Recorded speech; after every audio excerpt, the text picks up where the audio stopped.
All right, guys, the journey's on a road trip. We're up in Northern Virginia teaching one of our tactical tracking classes that we have stole from Jeff Shetler, amongst some other people. We don't get an opportunity to come up here and teach. In Southwest Virginia, it's kind of like we're a little bit behind sometimes. And we've asked to come up here and teach this, and, you know, we're honored and blessed that we've had the opportunity to do that. So this week, I kind of was thinking about it just now as I was rambling through that the guy that's going to be on here is probably the person that has spent the most time with me traveling, teaching, going to seminars in my canine career. And like I said, we've been to a lot. We was cracking jokes here a minute ago, and I'm sure we'll tell you some funnies along the way. But, I mean, we've been to hits. We've been to canine cop. We have been to decoy school. Like, there's been a lot of traveling.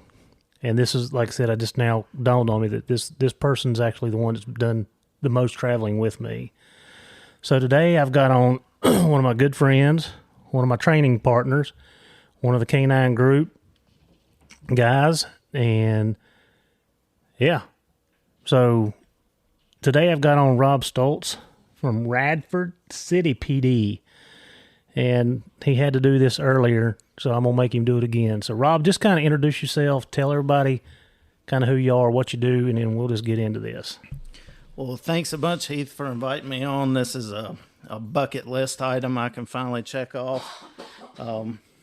Not quite Theo Vaughn style, but I'm excited to be on. So I started in K9, as you know, back around 2007, 2008.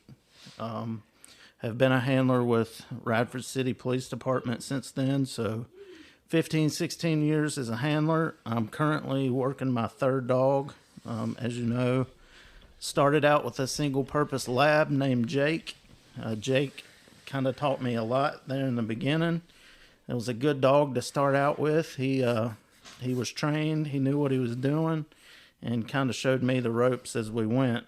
And my second dog, Ruckus, that was definitely an experience, to say the least. I still have Ruckus's imprints of his teeth in my tail. Yes. Which y'all all laughed about, and I did not think it was funny. I'll never forget that day. That was something else. It's on video. Yes, it is. We should probably keep that hidden somewhere. So we got to tell you this. We'll tell the story. So in our infinite wisdom in learning how to run patrol dogs, we're at Virginia Tech, and we're working on vehicle bailouts. So you pop the door, send the dog, and Jeff Barrett was up. So Jeff is from Hits K9. Y'all have had him. We've had him on here. And so I'm playing decoy, and we decide to do two decoys. So the passenger jumps out and runs, which is i.e. me, and the driver jumps out and runs. So the canine handler has to make the decision which one to send the dog on and then redirect the dog to the other one. So I don't remember who was the other decoy. Was it Jenkins? It may have been. I can't remember, but I definitely knew that you were there. Yeah. So anyway, Jenkins has got the bite suit on. And me, being the one that I am, said, I'll just take the sleeve. Now, this is the middle of summer. I've got shorts on, probably a sleeveless shirt, which we should never be training like that, but here we are. So we do the little short pursuit, pull up to one of the sorority houses. We bail out and run. Robbie sends Ruckus. Ruckus goes and hits Jenkins first. Then he calls him off and sends him to hit me. So I'm running, I turn, I catch the dog, all's good, and Jeff tells Robbie to call the dog off. Well, you know, calling off is not an easy thing to do. Not at all. Especially with Ruckus. Yep. And so he starts trying to call him off, and Ruckus don't come. And then Robbie starts to apply pressure, which that means that we started applying E to Ruckus. Robbie did, not me. So go on, tell the story, Robbie. So as we were applying some gentle stem to Ruckus, he decided to redirect off the sleeve right onto Heath's behind. And he did. He had a mouthful of my ham. And here I am screaming, "Get your dog off." They're all laughing. They're bent over laughing. Like bent over, like taking videos, taking picture. And I'm just like, "Get your dog, get your dog, get your dog." And finally, I don't even know how y'all got him off of me. Well, there was a point there, like initially, it was the tone of your voice. The higher pitched it got, the more serious I started to realize this had gotten. So I think he finally decided that he'd had enough, so did what he was told and came on back. But Ruckus, when I think about Ruckus is one of those dogs that in hindsight, if you're looking at it from a practicality standpoint, that, a career in law enforcement probably wasn't his strong suit. He would have much better been suited for a military environment, something of that sort. But I think we can all relate, and we have those dogs that have been in our lives that, although it may not have been our favorite dog, we definitely learned the most from him, and he was kind of that for me. So we had a lot of struggles. There was a lot of blood, sweat, and tears involved, like literally. But looking at it now, I don't think I would change it just because of how much I learned from him. Yeah, and we all have that hound that's the same thing, that maybe we don't like some of the characteristics. I talk about my ring dog all the time, how first 3 years of his life gave me such a headache that I wanted to sell him and knock a knot in his head, but he ended up being one of my better dogs. So, yeah, I think everybody can relate to that. Yeah, he was definitely that for me. And then, so my current dog that I handle now is Jekyll. Jekyll's a Hanoverian hound. Came from Jeff Shetler down at Georgia K9, and you talk about some shock as far as difference in breeds and handling dogs. To go from a an apprehension dual purpose Malinois to a Hanover hound was a big adjustment. So I currently still handle him. He's getting up in age. He'll be 8 this coming year, so he's still ticking along, and we'll see how much longer he's got left. Gosh, he's that old already? Yep. Holy cow. Yep, he'll be 8. I think,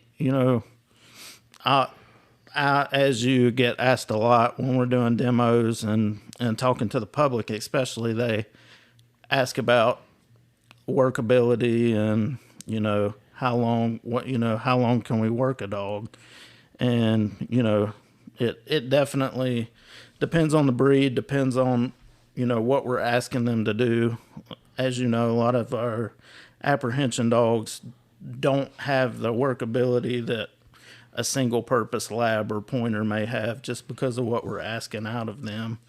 But I feel like with his health and just the nature of the breed and how laid back he is, that, I feel like that we've still got some good years ahead of us. Well, even after the running over? Yeah, I think even after the running over, yeah, he's been through a couple things throughout his life so far, but he's still ticking right along.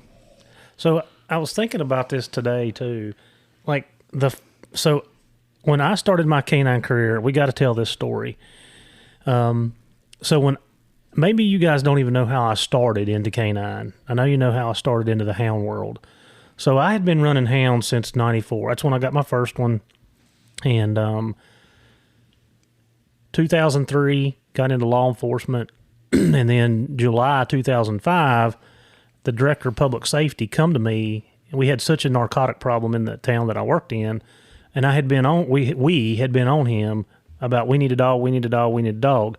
every time we call one, it's an hour response time, or we can't get one, or we could do so much more with the dog. And so in June of 2005, Director of Public Safety come to me and said, "Hey, you think you could find us a dog?"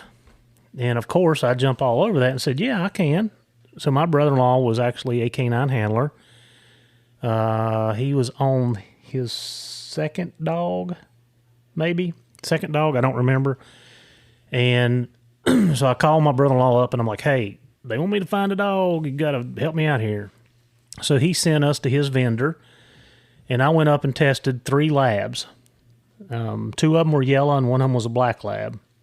And it's funny because I literally tested the dog that Robbie ended up with, Jake. And looking back on it now, I had no clue what I was doing. None. The only reason they picked me is because they knew I hunted like a freak and was around dogs all the time. And, you know, I didn't know nothing. I picked out the dog that I thought looked the best, and he was a nice dog.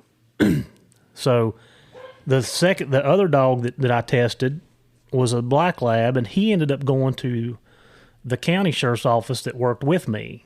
I worked for the town, and he went to the county. The dog that Rob ended up with ended up going to another county town, and then Rob got the dog later.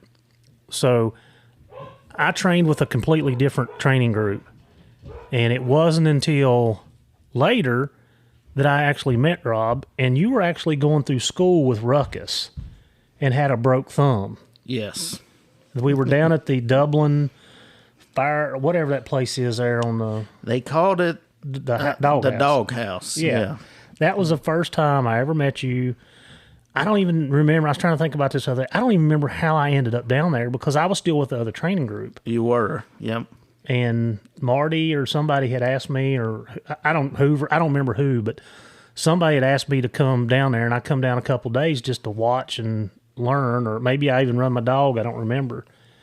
But you were in a cast and really couldn't even do nothing. Yeah. And it's funny because Ruckus broke your thumb. Yep. Pino broke my thumb doing recalls. Yeah, they often say in our world that, you know, if you play with dogs, you're going to get bit, and it's a very, very accurate statement. You know, you're talking about how, you know, you were tasked with the selection of a dog and really had no idea what you were doing. Well, I was in that same boat. Like, our agency had a canine unit, but it had kind of went by the wayside in the early 2000s, around 2001, 2002.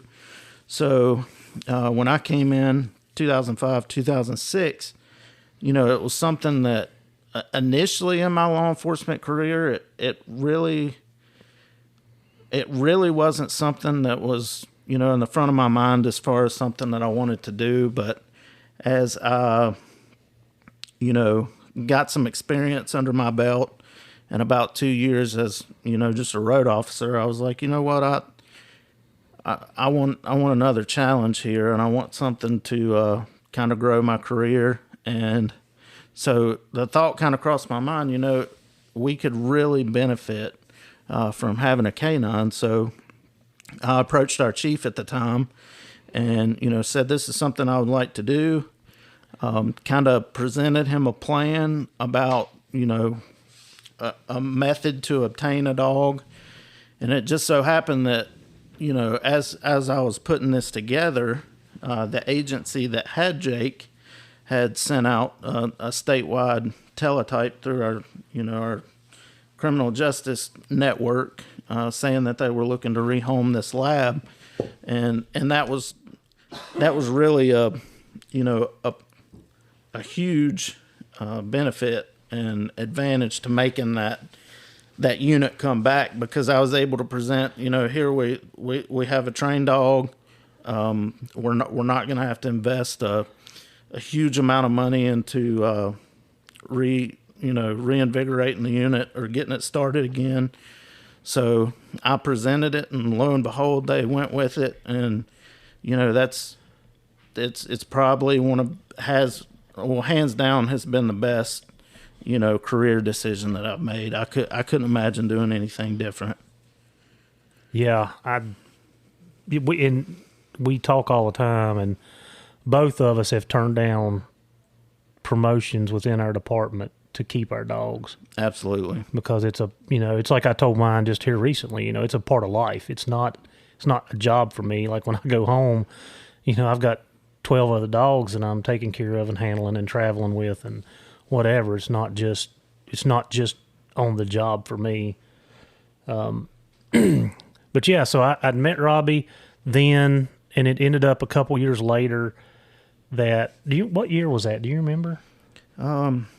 It would have had to have been... The Journey on Houndsman XP has teamed up with One TDC. This dual-action support for oral health and mobility in our dogs.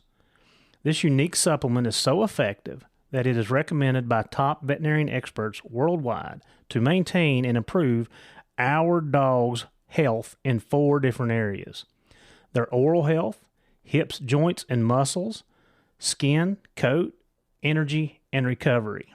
Guys, I've been using this product for the last 6 months, and it has been a game changer for me. If you're looking for something to help with the overall health of your dog, go to worksowell.com and give this product a try. It is highly recommended by Houndsman XP here on The Journey. Do you like to be outside like I do? Hunting, fishing, hiking? If so, Onyx is the app for you. I've been a loyal Onyx user for years. It's the one app that I can honestly say I use daily. While hunting, I know where I'm at all times. I mark trails, bedding areas, feeding areas, and the list goes on. In my travels, I use it to pre-scout all the new places that I am blessed to hunt. Last year while hiking Yellowstone, I used Onyx to map out the trails and know the difficulty of each one. And here's a secret. I mark all of my favorite fishing spots on Onyx. It's been a game changer for me at work. I've used it multiple times to get in touch with property owners. Onyx has so many great features and tools, you can literally use it in your everyday life. It is, by far, the best mapping app on the market. And hey, it's approved by yours truly at Houndsman XP. So when you go to subscribe to Onyx, use our code HXP20 and get you a discount.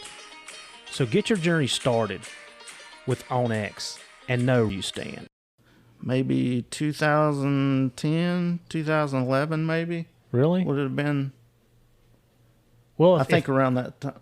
Are you talking about like when we first met? Yeah, when you was in that, when you broke your thumb. Yeah, it would have had to have been, probably. So it was 10. Yeah, 2010. That's when I come to Christiansburg. Yep. And maybe that's how that happened. Maybe that's how I ended up coming down there with you guys. Yep. Yeah, so 2010. So, 5 years had passed with me. And, yeah, I ended up joining the New River Valley group instead of going to the state and training. But kind of leads us down this path. I mean, we, our paths had kind of crossed because the dogs before, and then, we ended up in the same training group. And it was about 2013. So 3 years later, all of our older guys were retiring and getting out of dogs, and, they would take in, CID positions or whatever. And it kind of left us to man the ship. Yeah. So a lot of trial by error and so on and so forth. But I think that some things that are interesting to me is my love for dogs and hunting drove my love for the canine. And now if you gave me one option to do with my dog, it would be tracking people. And that's why we're in Northern Virginia this week teaching our tactical tracking class. And, here we are 13 years later, and you're running a Hano tracking people. Yeah. There's no greater feeling than knowing that that you can track down the most sophisticated mammal on the planet, and that being humans. So, somebody that can rationally think and decision make, and it's hard enough as it is. I didn't come from a hunting background as far as with dogs. I've been out with you multiple times, but as part of my childhood and growing up, or having experience with that side of the world, I really didn't have any. So I can only imagine, and I've picked that up even from the podcast, here, and how much those worlds interconnect. Yeah. Dog training is dog training. And if I can learn something from the bird dog guys, or the coyote dog guys, or the retrieving world, I can always incorporate it into something I'm doing. And I feel like it has made me better because I have more of an open mind. I used to be pretty closed-minded, and sometimes I still am. I catch myself saying, no, that's not the way I'm going to do it. And then I have to take a step back the next day, or talk to myself and say, listen, hey, wait a second. There's more than one way to skin a cat. But I want to go back because I remembered one of the hunts that you and I went on. Do you remember what drove you to go with me that day? We found the dead bear, remember? Mm-hmm. And then we ended up catching one on the ground that was 250 pounds or so. Yeah. Do you remember why you ended up going that day? I don't remember. I know we had some conversations about, how much our worlds kind of interconnect, and as not having seen that before, that was something that I really wanted to experience. And it's definitely something that has stuck with me, and just watching, a dog do what its natural instincts are, and how we can apply that to what we're doing. We're asking our dogs to track something that's, not natural to them. Mm-hmm. So we're having to shape that behavior, but instinctually it's there. And it also shows, how much better they would do if we weren't attached to them in our world. Yeah. I mean, it's a huge difference. Yeah. And vaguely, like I said, there's so many hunts, but I remember that I kept on you about our dogs are not reaching their full potential. Our dogs are not reaching their full potential. This is what they can do. And then you had went with me that day, and I'm not sure if we had made a complete loop in there and was coming out when I was hunting Jimmy and Buster. So that's been a while back. It's been 2012-ish, 2013 maybe, 2012. I was talking about, letting them, they was trailing and they ended up jumping and catching, and we were in a nasty, steep place when we come off the side of that mountain. But do you remember anything about that hunt, or do you remember anything that stuck out to you? I think to me was just, one of the things was just the endurance of the dog.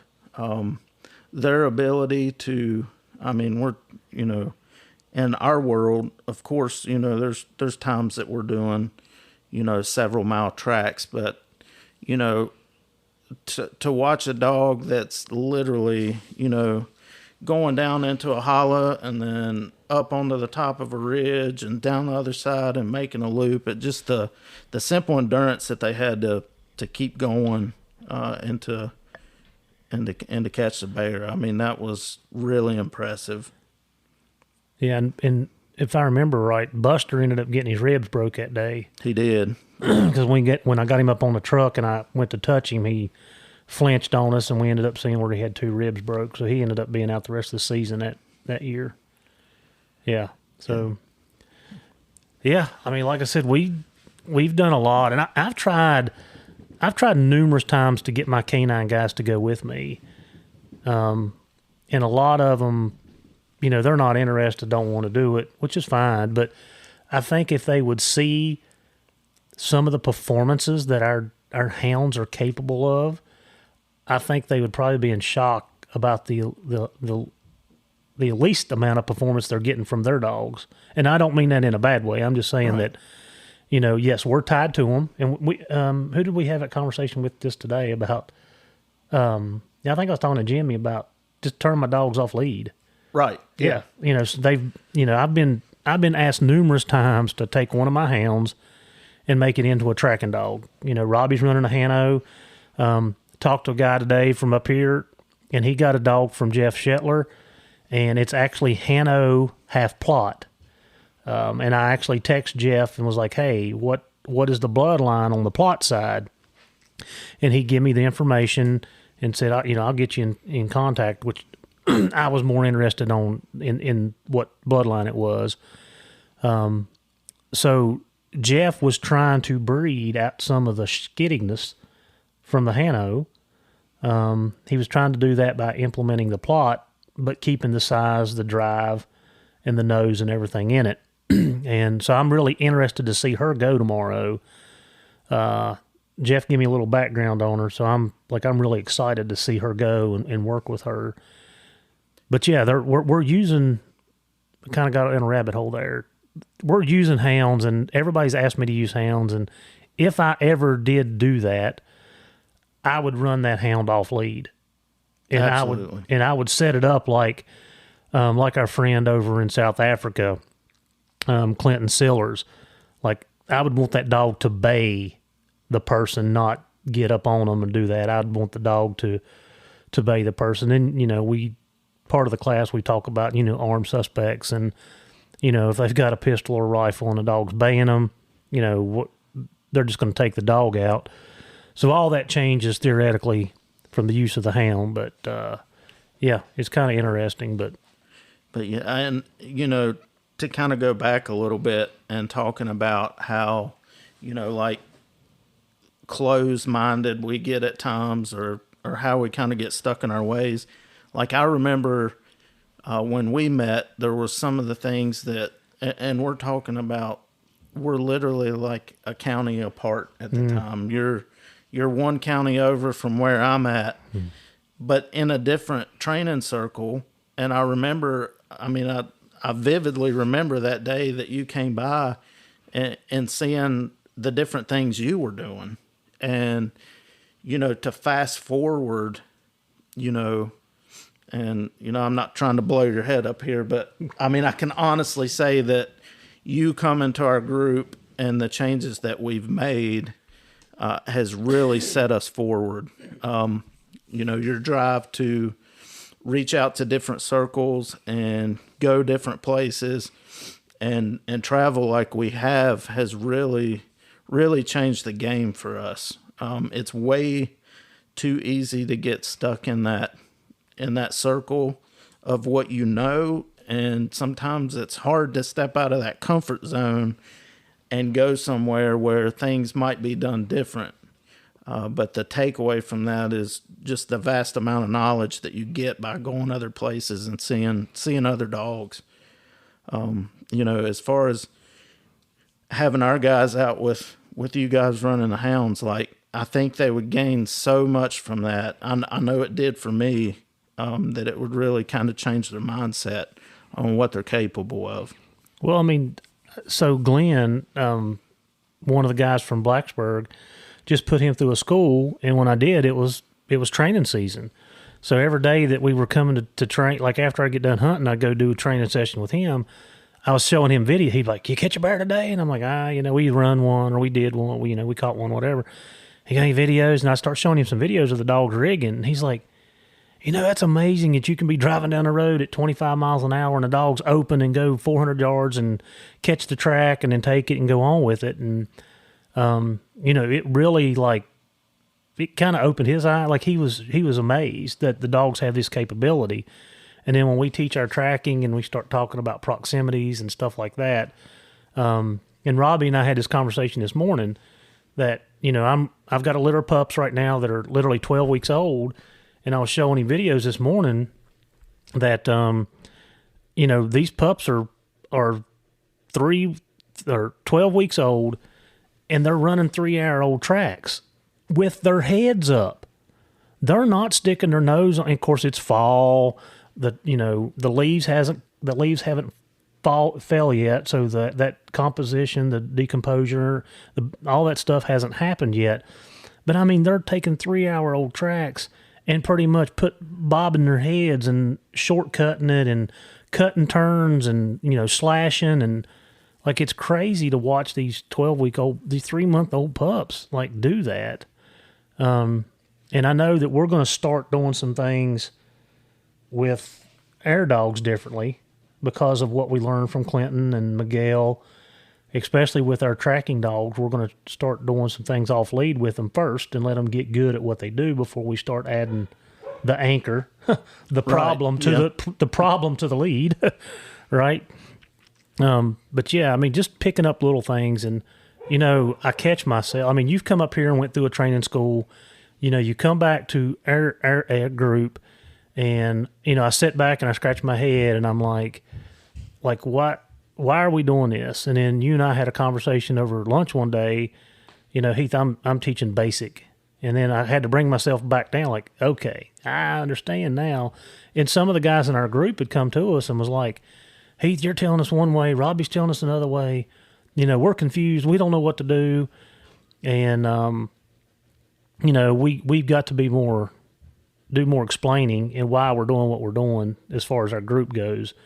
But again, it goes back to you took yourself out, spent 12 weeks with guys that do things completely different than what we do, brought it back, and it's going to make us better. Like, yeah, there's some things you learned that's going to make us better. Yeah, and I think it's hard. It's hard for us a lot of times to go back to the foundation, but that's one of the things that I really picked up is that the stronger, no different than building a house, the stronger that foundation, the stronger the house.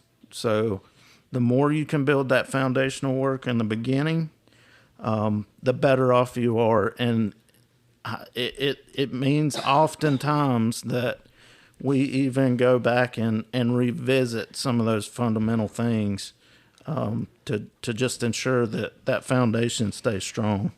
Well, and I know I was telling y'all about this today. On the way up here, on the trip up here, I got stuck in stinking traffic like 15 times. Took me 5 hours to go to. But I was listening to Jerry Bradshaw, who we've had on here, and Jerry was talking about your foundation should be so strong that when you mess something up, you go right back to it and pick up, and it's never missed. And, you guys heard me say this on his podcast numerous times. Everything starts at the foundation. And if it's not solid, then nothing else that you do is going to matter. And we talked about this today, I think. Fundamental training and, people shortcutting it and not, they're cutting corners. And like I said, I've repeated this numerous times. We're not saying anything that you haven't heard me say before, but I would rather spend 2 weeks doing something and getting it solid and right than spend 3 days and then moving on. And, some dogs can do that. Some dogs cannot. But, I mean, like I said, everywhere we go, any training we do, the foundation work comes up. Absolutely. And that's the thing. Like, you can take some shortcuts. You can, throw some window dressing on it. You can make it look pretty. But at some point, it's gonna rear its head, and you're gonna pick up on those things that have kind of fallen by the wayside, and it's just, I feel, extremely important to keep things simple. We're guilty of making some of our training problems too complex, and breaking those things down, into smaller, digestible pieces, and really, focusing a lot on those fundamental, foundational steps. Yeah, and in every seminar we go to, that is always a topic of conversation during the training itself. And Robbie and I have been literally all over the country together. I mean, we've been Pennsylvania, Florida, Louisville, Nashville. Yeah.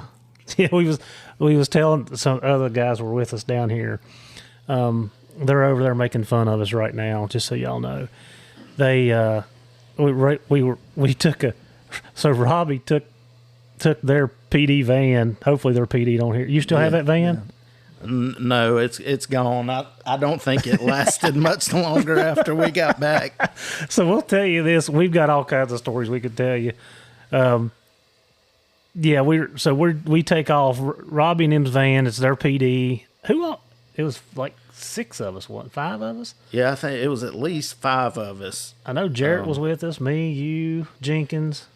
Did Larry Waddell go? He may have went with us that time. I think it would have stood out a little more if Larry was on that. Larry definitely wouldn't have been forgotten. Well, I know it was me and you and Jarrett and Jenkins. Maybe, yeah. So we leave wherever they picked us up at, and we're going down the road, and we hit the county line, and I'm like, Jenkins, you better slow down. We're going to get it. You'll get a ticket. He's like, nah, we'll be all right. And I'm literally, we got the county line is at the what? 89? The 86, 86. Yeah, it's, 86, 87, somewhere in there. Is the county line. That's the mile marker. We get between the 86 and 84. Blue lights come on. We're getting pulled over. And I said, I told you.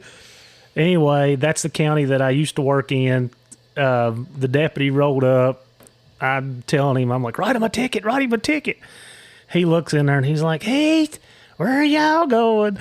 And we told him we was going to a canine seminar in Tennessee. And anyway, he, through his good grace, he let us go. So we get down there, and then you tell the other story. We go out for breakfast one morning. Yeah, so we run out. I can't remember where we were staying at, but you know, some of these places that we go to, the hotels are, you know, definitely a lot nicer than I could ever afford to get on my own without someone else paying for it. But that was the Gaylord Resort. I think it was. Yeah, it was that huge Opryland Resort. Yeah. So like the cheapest breakfast on the menu was like $25 or $30, and you know, we're just a bunch of broke cops, and you know, so we've got to run out to the Mickey D's. So Heath and I had this. I can't remember right off the top of my head who it was. I'm sure the events kind of overshadowed who we were trying to get back to see, but we ducked out of the hotel to run and get some breakfast and get back before the presentation started. So the parking lots were all gated. So they had the gate where you swipe your card and the gate comes up and you can go in and park. Well, we were running behind, so I pull up and vehicle in front of us. They swipe their card and the gate comes up, and I look over at Heath and I was like, I think we got it. I think we I think we can get through here right behind them. So mind you, we're in like a 2001 Dodge Caravan that probably has 380,000 miles on it. And I step on that thing, and we might as well have been walking. And that gate came down right across the hood and across the windshield. Yeah, I mean, broke the gate. Gosh, I hope statute of limitations is in Tennessee is over on that. But yeah, I mean, gosh, there's so many stories. I mean, we won't even talk about what y'all did to me in Florida. Yeah, no, we will not talk about that one. Yeah, we probably better not go there. But no, we've been to, like I said, we drove all over the country. I mean, you were with me when I got Vice down in Florida. In Florida, yeah. Rode back in the car with us. Yeah, yep. He was literally. I got pictures of him laying in your and Chad's lap. Yep. Yeah, little 3-month-old shepherd. He didn't know what he was getting into. Not a clue. Especially when winter hit. Yeah. Yeah, coming from Holland to Florida to there. Yeah. But, you know, he was our test dummy, really. Yeah, really. I mean, we did a lot of new things for the first time with him. Mm-hmm. Yep, thinking back to it. Yep. You know, from food reward, we even imprinted him using food. Yep. First time doing that. Yeah. So, and I mean, Vice is 8 now. That's crazy because that was 2014. So he'll be 9 in March, that's right, 9. He'll be 9 in March. But yeah, we've done a lot of training all over the country. And I know you guys are probably thinking this is more canine related, but everything that I've learned from my travels, from my experiences, from my failures, especially my failures, I bring it back to and incorporate it into the hound world. My dogs, I mean, we talk about compulsion, forcing a dog to do what you want him to do. In my early career in the 90s, I didn't know no better. I didn't.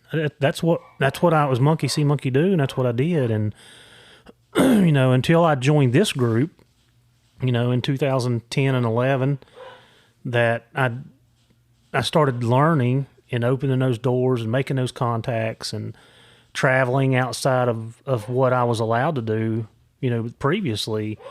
I mean, it's changed everything about what I do, how I do it, and when I do it. And, like I said, we've made some really good contacts. We've made some really good friends who still mentor us and still help us.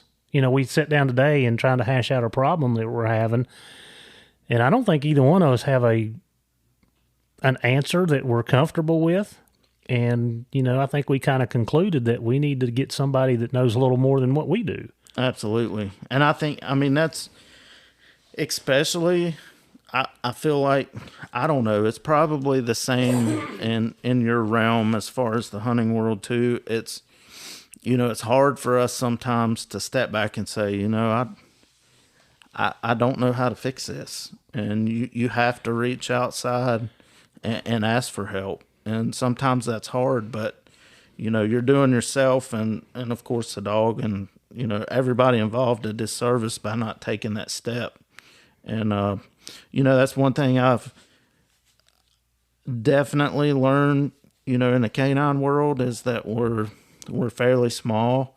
And for the most part, like, people are over the top, helpful, and, they want to help you. They want to see you succeed and problem solve.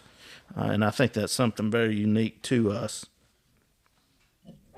Yeah, and I'm not sure the hound world's that way. I kind of stay in my own little bubble with the group that I hunt with. And, I was at Autumn Oaks, but I'm not really out, like, training dog. Like, it's a completely different environment. Like, here, right, we're hands-on, we're problem-solving, we're training, we're trying to get dogs up to certification level or up to street level.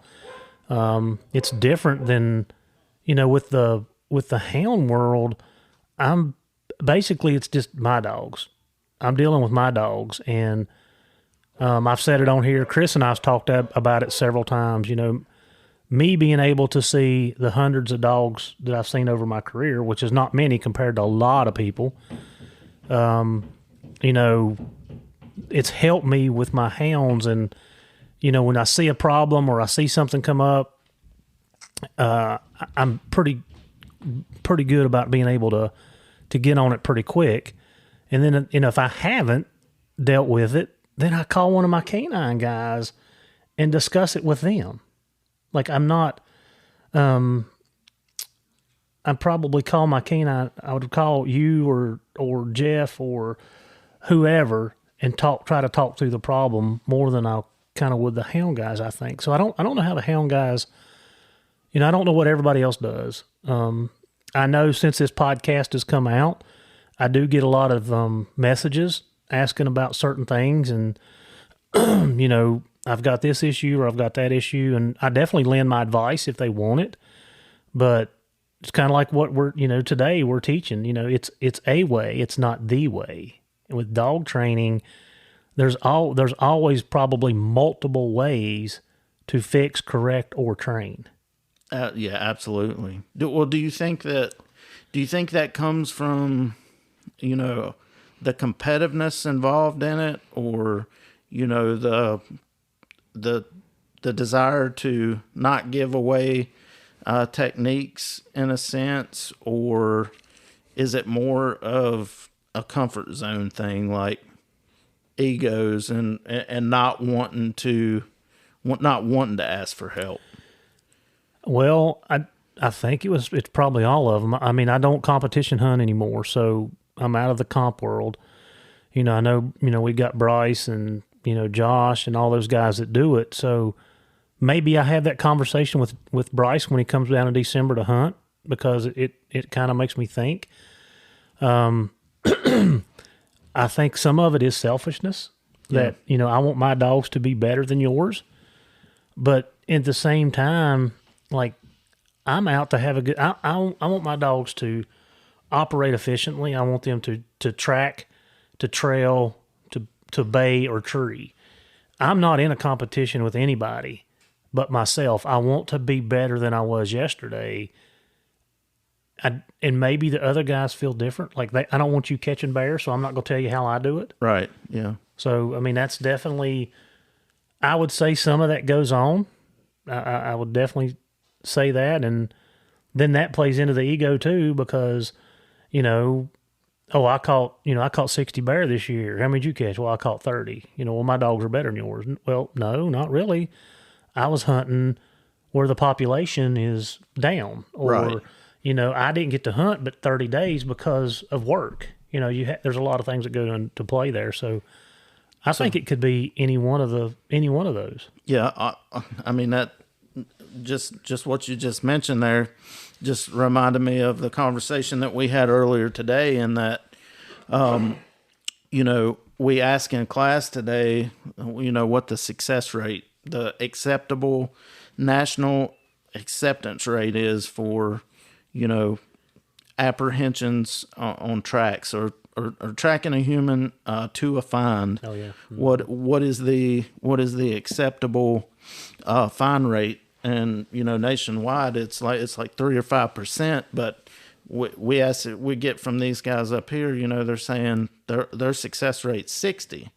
But you have to take into account the amount of technology and tools that they have at their disposal that we don't have, or more rural areas don't have, and air assets and drones. We have the drones, but the quantity, the number of officers they can put on perimeter. So, mm-hmm.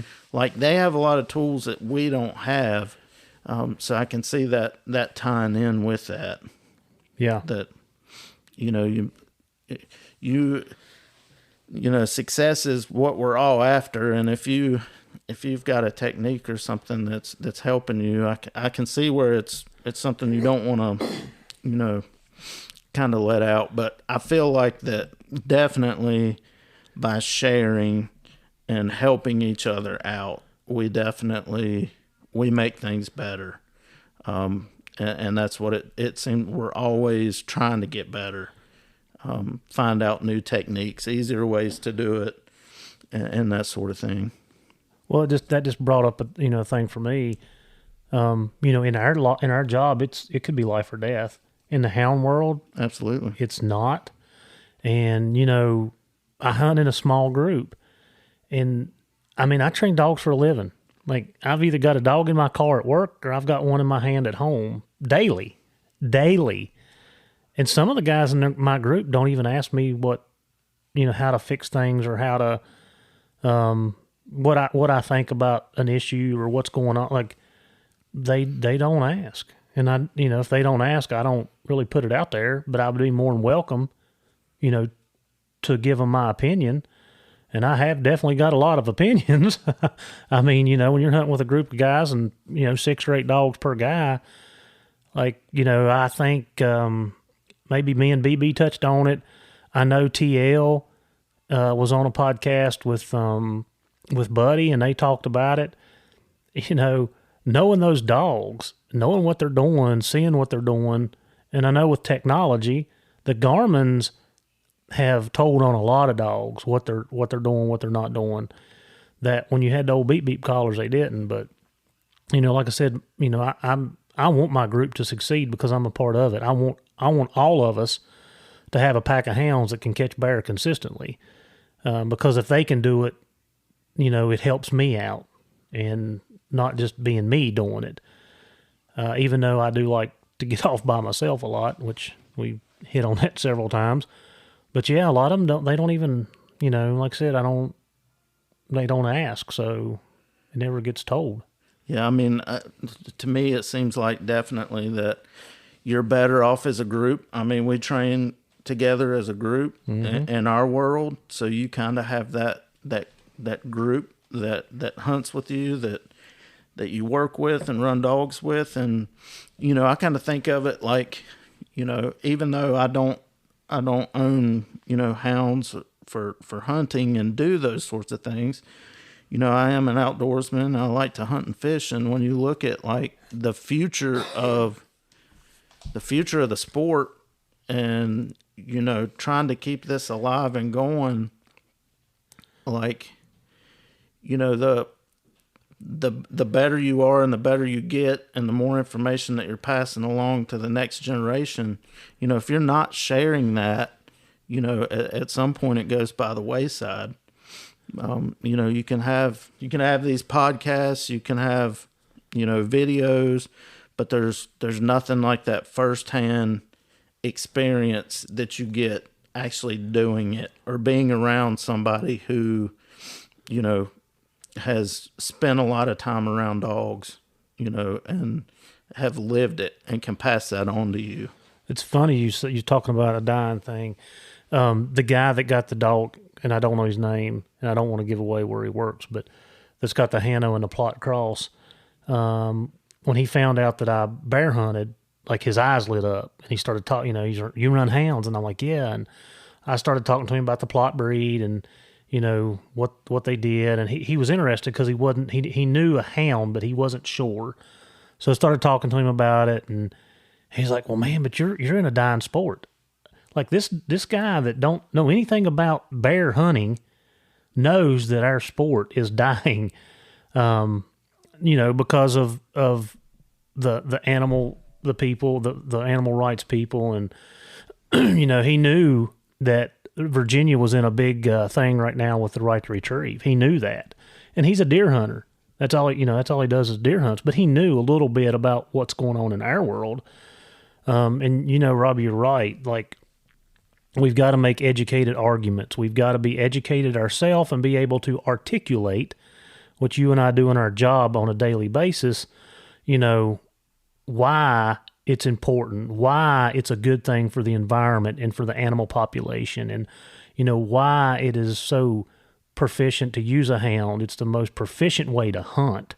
But when you said that it's a dying art, basically, and it's an art. Now, to being able to raise a pup and get him to track trail, tree, bay, like we said before, and, not everybody can do that. No. And a lot of your guys get into sport, spend a couple years with it, and decide it's not for them, so on and so forth. You've been in this, you guys that's been in this sport for a long time, you've seen it. A guy will buy a brand new, nice, fancy dog box, buy him two or three, 4 dogs, and, 5 years later, he's not even in the picture because he wasn't able to be successful, or he didn't want to spend the time. BB and I talk about this too. He didn't want to spend the time training those dogs that, I talked about it in a podcast here recently. I take my vacation to travel to North Carolina, down east, to New York, to wherever to hunt. So I spend, 3, 4 extra weeks a year traveling somewhere so I can keep my dogs busy and work out kinks in them that I'm having at home. And that way, when season comes at home, I'm not so far behind the ball. But when you said that, it just kind of resonated with what me and him talked about today. Yeah, I mean, like with us, it's a lifestyle. And you talk about, time. I can say, it's the same in our world. You have these guys that come in and they get their dog, and, it doesn't take long to see those who are in it for the long haul, or they're wanting to live that lifestyle and spend the time and effort and sweat and tears and blood sometimes to make it happen. Yeah. Speaking of which, you remember the time we were at Clater Lake and we were doing bailouts. This is before Jeff came. No. Maybe it was. I don't remember the timeline. Oh, yeah. When you and I had the bright idea. So, guys, I will tell you this story because it's funny, too. I get bit again with my own dog. Not once, but twice on mine and Robbie's bright ideas. So, we have bailout buttons. So, you can push a button. I carry a receiver with me, a transmitter with me, and it stays on my vest. I can push the button. The back passenger side door will flop open, and the dog can come get you and can come and help you. So Robbie and I get the bright idea. We're going to get in a fight out here in the middle of this field. I'm going to hit my door pop, and Odin, which was my second dog, my Mally, Odin's going to come and save the day. So I position the car so when I hit the button, he can come out the door. Robbie and I go out in the field. Robbie's got the bite suit on, and we start fighting. I pop the door. I don't remember if I told him to call his name, told him to bite. I don't remember what I did. But so about the time that he gets ready to launch, which means he's gonna jump and hit the person in the shoulder blades or the chest, Robbie decides to flip me around. My back is towards the dog. He's in midair. He hits me square between the shoulder blades. I scream, "No! Odin, no!" He hits me. Well, he does not bite, but his canines literally, like, it looked like a Wile E. Coyote movie when he hits the wall and he streaks down the wall and falls. Well, Odin hit me right between the shoulder blades. 2 top canines go right down my back, tears my shirt, leaves about 7-inch marks down my back.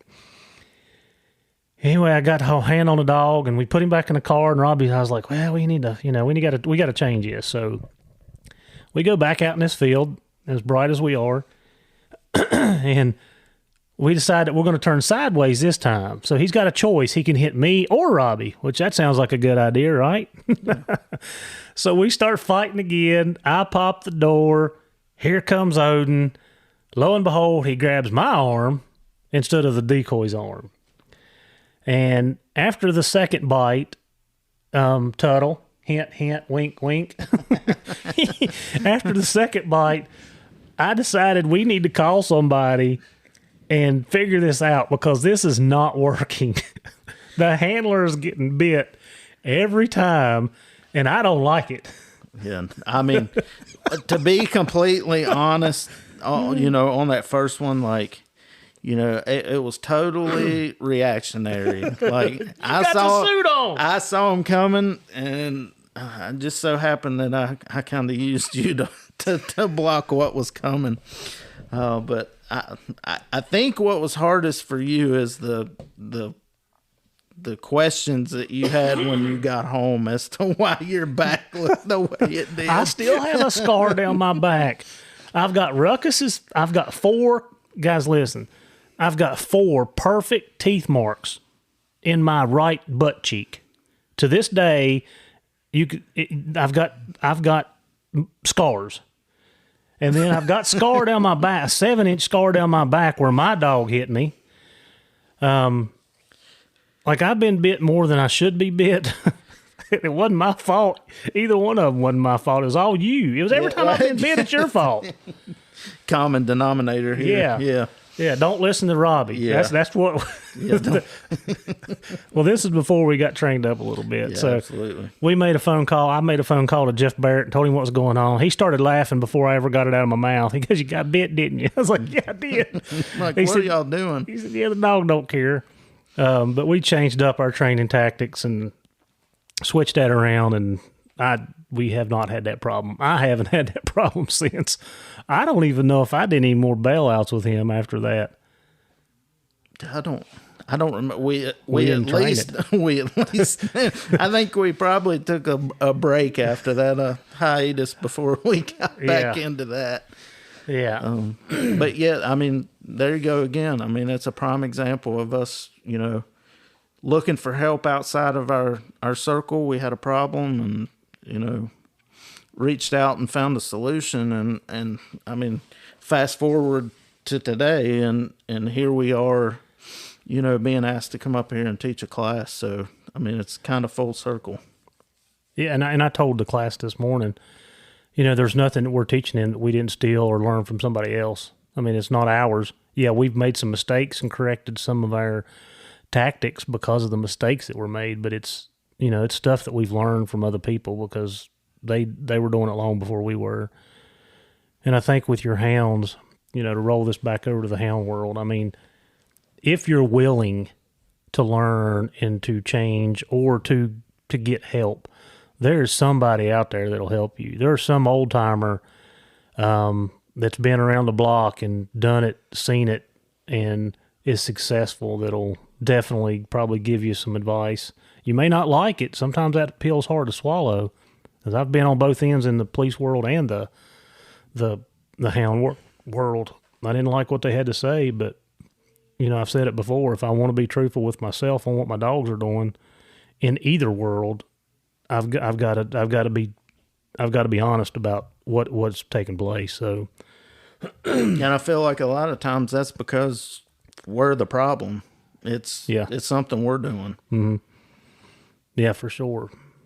So, Robbie, before we wrap this up, so out of your canine experience, what are some of the more valuable lessons, or what are some advice you would give people in any breed discipline? The number one takeaway for me, I think, is patience. And I mean, it's so easy to say that, but it's so hard to do. We want things to happen so fast. As a country, as people, like in today's time, like everything we expect to be instant. And that's not how it works. And so patience is probably my number one takeaway. And second to that would be, open your mind. There's so much out there. With this podcast, when I learned that you were doing this and all, right away I was like, I'm gonna see what this is all about. And already from Jeremy, I've picked up on the Hanno, and Ken on the Bavarian Hound, and like for me and the issues that I had and the behaviors that my dog has, like to hear that from somebody else and kind of relate to some of the timidness and nature, it was reassuring. It was not like, is it just my dog that has this problem?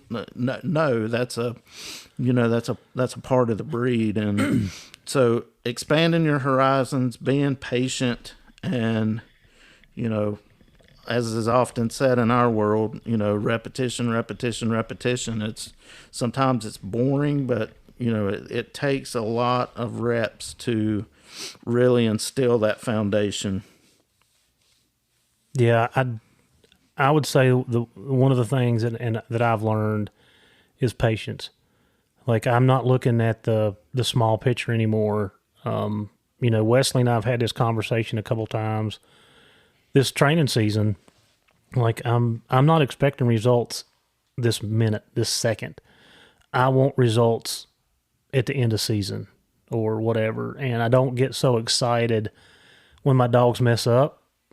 And I know that if you look back, I remember a couple times you got on me for being a little too aggressive with Odin. Like, I remember that, point blank. But that's something that I've learned over the years, is to be patient. That my demeanor, my energy carries over into my dogs. And the Dutch guys kind of drove that home with Pino when they were doing our seminar. Gosh, I even forgot about that one. There's another one. Yeah, we had the Dutch guys over.